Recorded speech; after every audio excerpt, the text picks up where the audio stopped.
సముద్రం ఎదురుగుండా నిద్రలేస్తే నాకు సముద్రం కనబడాలని అక్కడ కూడా ప్యాలెస్. ఆ ప్యాలెస్ దేనికో తెలియదు, ఇప్పటికీ తెలియదు.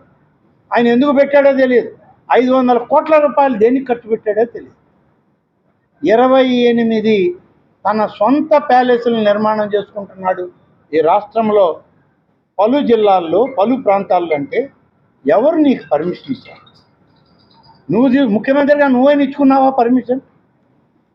నీ ప్యాలెస్లకి నువ్వు ఇచ్చావా పర్మిషన్ చెప్పు. ఎవరో నీ మంత్రులు ఇవ్వాలా? అధికారులను పక్కన పెట్టాయి. 28 ప్యాలెస్లు నావి, నేను ముఖ్యమంత్రిగా ఒక బ్లాంకెట్ ఆర్డర్ ఇచ్చానని చెప్పగలవా? ఆ స్థలాలు నీవే అని చెప్పి సర్టిఫికేట్ ఉందా? ఏమీ లేదు.